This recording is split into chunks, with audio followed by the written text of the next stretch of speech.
নমস্কার। Digital mentor channel থেকে সকল ছাত্র বন্ধুদের এবং সকল দর্শক বন্ধুদের জানাই স্বাগত। আজকে আমরা আলোচনা করব কোভিড-19 লকডাউন ক্লাসরুম অ্যাসাইনমেন্টে মাধ্যমিক দশম শ্রেণীর যারা আগামী বছর 2021 সালে মাধ্যমিক পরীক্ষা দেবে সে সকল ছাত্র বন্ধুদের ইতিহাস বিষয়ের প্রথম অধ্যায় ইতিহাসের ধারণা।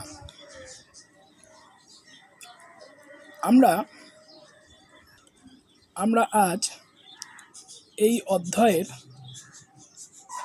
বেশ কয়েকটি অতি সংক্ষিপ্ত প্রশ্ন, 1 নম্বর মানের প্রশ্নের মান এবং কয়েকটি গুরুত্বপূর্ণ সংক্ষিপ্ত বিশ্লেষণমূলক প্রশ্নোত্তর আলোচনা করব, যার প্রশ্নের মান 4 নম্বর। তা এখন আমরা শুরু করে দিচ্ছি। তোমরা খাতা পেন নিয়ে রেডি হয়ে যাও। প্রথম প্রশ্ন যেটা অতি সংক্ষিপ্ত প্রশ্ন, এসিকিউ। প্রথম কোন ঐতিহাসিক সমাজের সকল শ্রেণীর মানুষের ইতিহাস রচনার উপর জোর দেন? প্রথম কোন ঐতিহাসিক সমাজের সকল শ্রেণীর মানুষের ইতিহাস রচনার উপর জোর দেন? উত্তর নিহার রঞ্জন রায়। দ্বিতীয় প্রশ্ন, নিম্নবর্গীয় ইতিহাস চর্চার জনক কে? রণজিৎ গুহ। তৃতীয় প্রশ্ন, প্রথম কে স্পঞ্জ রসগোল্লা তৈরি করেন? নবীনচন্দ্র দাস। চতুর্থ প্রশ্ন, কারা ভারতীয়দের আলুর ব্যবহার শেখায়?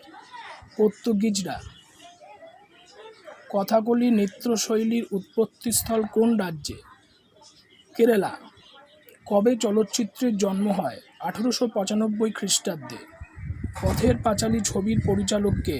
সত্যজিৎ রায়। অন্নদামঙ্গল কাব্যের রচয়িতা কে? ভারতচন্দ্র রায়। রাজতরঙ্গিনীর রচয়িতা কে? কলহন। কাশ্মীরের ঐতিহাসিক। কাশ্মীরের বিষয়ের যদি প্রথম থেকে কোনো কিছু ইতিহাস চর্চা করা হয়ে থাকে, এই রাজতরঙ্গিনী বইটি অবশ্যই বর্তমান ঐতিহাসিকদের কাছে একটি গুরুত্বপূর্ণ নথি। তাহলে রাজতরঙ্গিনীর রচয়িতাকে? কলহন। বাঙালির ইতিহাস গ্রন্থের রচয়িতাকে? উত্তর Nihar Ranjan Ray. Science and the Raj গ্রন্থের রচয়িতাকে? Dipak Kumar. History of the Hindu chemistry গ্রন্থের রচয়িতাকে? আচার্য প্রফুল্লচন্দ্র রায়। ইন্টারনেট ব্যবহার প্রথম কবে শুরু হয়? 1989 খ্রিস্টাব্দে। বীরাষ্টমী ব্রত কি? স্বাধীনতা সংগ্রামী সরলা দেবী বাঙালি জাতির মধ্যে বীর পূজার উদ্দেশ্যে মহাষ্টমীর দিনে বীরাষ্টমী ব্রত পালনের ব্যবস্থা করেন। জীবনের ঝরাপাতা কোন পত্রিকায় প্রকাশিত হতো? জীবনের ঝরাপাতা কোন পত্রিকায় প্রকাশিত হতো? দেশ পত্রিকায়। সংবাদ প্রভাকর পত্রিকার সম্পাদককে? ঈশ্বরচন্দ্র গুপ্ত। বাঙালির বাহুবল গ্রন্থের লেখককে? বঙ্কিমচন্দ্র চট্টোপাধ্যায়। বঙ্গদর্শন সাহিত্যপত্র কবে প্রকাশিত হয়? 1872 খ্রিস্টাব্দে। বঙ্গভঙ্গ বিরোধী আন্দোলনে অংশগ্রহণকারী একজন নারীর নাম বলো? সরলা দেবী চৌধুরানী। নেহরুর লেখা একটি চিঠির উদাহরণ দাও। Letters from a father to his daughter. Letters from a father to his daughter. এখন আমরা সংক্ষিপ্ত বিশ্লেষণমূলক প্রশ্নোত্তর, যে প্রশ্নগুলো খুবই গুরুত্বপূর্ণ আগামী বৎসরের জন্য। ইতিহাস চর্চার বিভিন্ন দিক সম্পর্কে কি জানো? বঙ্গদর্শনের মাধ্যমে তৎকালীন বঙ্গ সমাজের জাতীয়তাবোধের প্রসার কেন হয়েছিল? আধুনিক ইতিহাস চর্চায় পরিবেশের ইতিহাস গুরুত্বপূর্ণ কেন? আধুনিক ভারতের ইতিহাস চর্চার প্রধান উপাদানগুলি কি? রবীন্দ্রনাথের জীবনস্মৃতি থেকে তৎকালীন সমাজের কিরূপ চিত্র পাওয়া যায়? ইতিহাসে ফটোগ্রাফি ও ইন্টারনেট ব্যবহারের সুবিধা লেখো। ইতিহাস চর্চার বিভিন্ন দিক সম্পর্কে কি জানো, সেই উত্তরটি আলোচনা করছি। একটা সময় ছিল যখন মনে করা হতো যে ইতিহাস হলো রাজা মহারাজাদের যুদ্ধ বিগ্রহ ও তাদের কাজকর্মের খতিয়ান। বর্তমানে এই ধারণার পরিবর্তন ঘটেছে। বর্তমানে আমরা ইতিহাস বলতে বুঝি একটা দেশ বা জাতির সামগ্রিক জীবনচর্চা। নতুন সামাজিক ইতিহাস আসলে সমাজের সাধারণ মানুষের জীবনের ইতিহাস। প্রবাহমান সময়ের সঙ্গে সঙ্গে মানুষ ও তার পারিপার্শ্বিক বদলে যাবার ইতিবৃত্ত লেখা, যাকে নতুন সামাজিক ইতিহাসের পাতায় মানব ইতিহাসের বিভিন্ন সামাজিক উপাদান যেমন খাদ্যাভ্যাসের চর্চা ইতিহাস, পোশাক পরিচ্ছদের ইতিহাস, স্থানীয় ইতিহাস, শিল্পচর্চার ইতিহাস, এ সমস্ত কিছুই নতুন সামাজিক ইতিহাস চর্চার পরিধির মধ্যে পড়ে। মানুষের গ্রাম বা শহর, বিজ্ঞানের উন্নয়ন, যুদ্ধাস্ত্রের উন্নয়ন, এর কিছুই এই ইতিহাস চর্চার বাইরে নয়। দ্বিতীয় প্রশ্ন, বঙ্গদর্শনের মাধ্যমে তৎকালীন বঙ্গ সমাজের জাতীয়তাবোধের প্রসার কেন হয়েছিল? 1872 খ্রিস্টাব্দে বঙ্কিমচন্দ্র চট্টোপাধ্যায় সমসাময়িক পত্ররূপে বঙ্গদর্শন পত্রিকার প্রবর্তন করেন।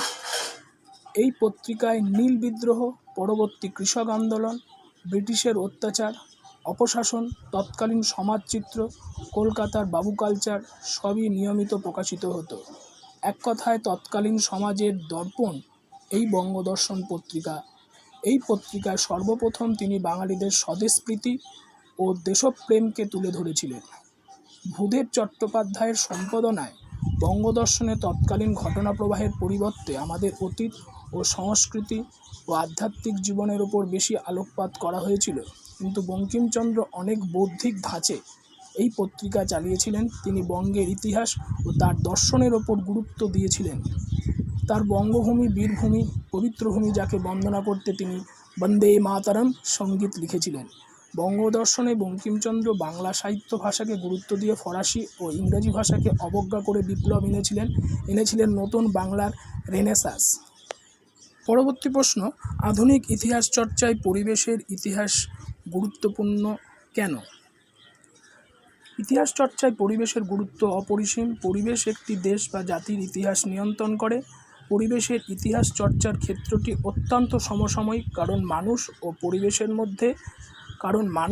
পরিবেশের মধ্যে যে মিথজীবিতার ময়হস্যি থয়কার মিথ বর্গের জয় দীর্ঘি বয়হস্যি তয়াকার র মিথজীবিতার সম্পর্ক, তা সময়ের সঙ্গে সঙ্গে মানুষের কারণেই প্রশ্নচিহ্নের মুখে।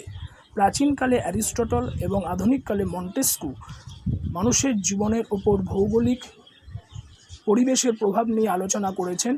প্রযুক্তির হাত ধরে মানব সভ্যতার নানা ক্ষেত্রে উন্নতি হয়েছে, কিন্তু পরিবেশের ইতিহাস শুধুমাত্র উন্নতির ইতিহাস নয়। আধুনিক সময়ের একটি অন্যতম সমস্যা বিশ্ব উষ্ণায়ন, গ্লোবাল ওয়ার্মিং।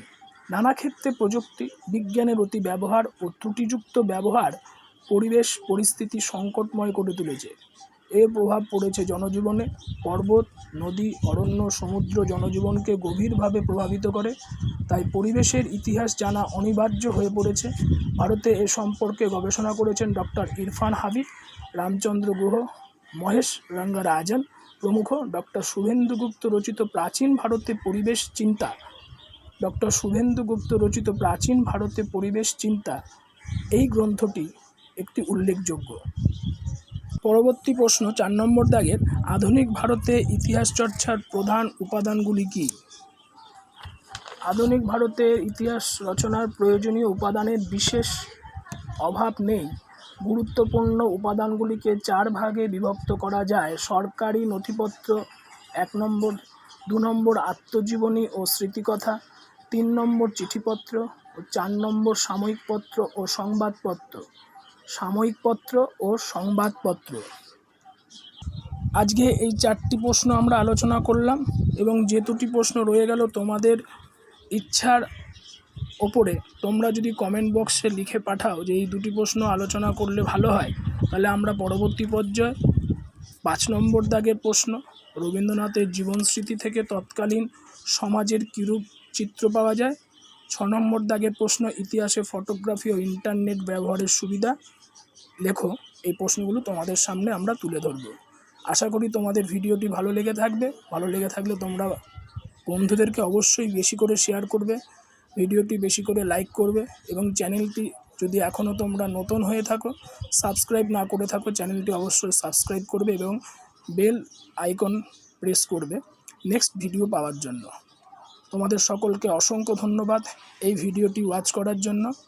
আশা করি তোমরা সকলেই ভালো থাকবে, সুস্থ থাকবে এবং তোমাদের জীবনে পড়াশোনার মূল্যবান মুহূর্তগুলো আরও সুন্দর হয়ে উঠুক। ধন্যবাদ।